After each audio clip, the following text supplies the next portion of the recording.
Morning, guys. How are y'all? Well, let's start with it's sort of the not, I almost said mandatory list, the voluntary list that you can call, I guess, your office and I can put my name on the list that if you see me at the boat, you can kick me off. Explain to me what's the official name, how it works, and how do you get on and off if you want.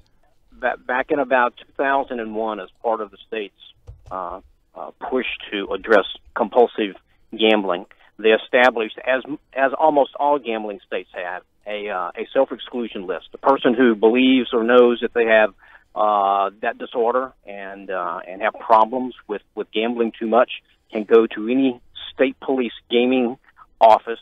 You have to go in person because you have to present identification. You have to sign an affidavit. And essentially, you put yourself on the list, and you're not supposed to go into a casino for 5 years and gamble. What does the affidavit say? Essentially says if they have a problem, they can't control it, that they know that if they go and they gamble and they happen to win money, the casino determines that they're on the list. They will not be paid their winnings, and they can be cited with a criminal violation for trespass. Wait. Pardon me just a second, and because Erin's waving her hands frantically also. Okay. That if I'm on the list and I sneak onto the boat without getting caught, and I win $500,000 at craps, I don't get paid? That's correct. Wow. Whoa. I don't like that. Don't put me on then, Ronnie. The office, the local office here is in Bossier, correct? That's on Viking Drive in Bossier. How many people are on this list? I'm not going to talk about that. But Ronnie? It's hundreds.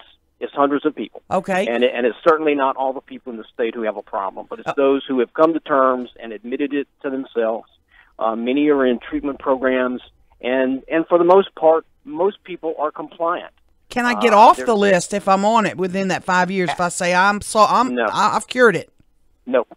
After 5 years, if you're inclined, if you believe that you have that problem under control, you have to bring a medical certification that you've been your case has been reviewed by the doctor. They've done interviews with you and counseling and determined that you now have that problem under control. That can be presented to the board. The board can require a second opinion if we deem it necessary. Then and only then will the board permit the person to come off the list. So to what degree of force is allowed if theoretically Erin's on the list and she's at the machine and she doesn't want to go? At what point, how much force is allowed under the affidavit that she signed? She's acknowledged that she can't be on the property. And let's say, for example, that Erin's on the list.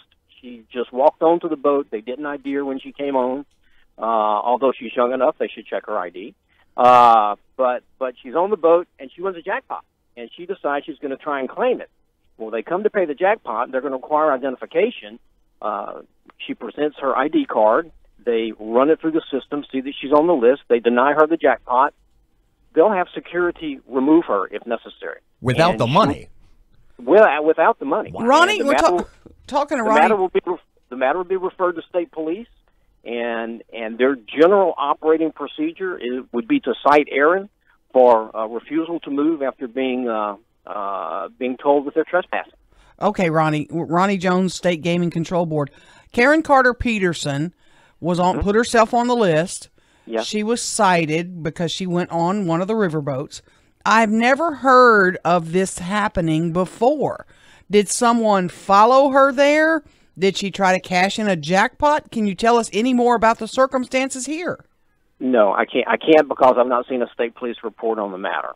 Okay. But typically, I mean, in most cases, and the senator isn't the first one that's been cited this year. There have been several dozen who've been cited in Louisiana for doing the same thing.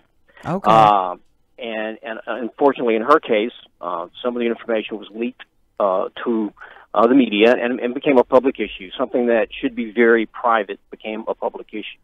And she's since acknowledged that she's dealing with that problem and seeking appropriate treatment. But it's, I don't want to say that it's common. It doesn't happen every day, but it happens with greater frequency than I would have anticipated.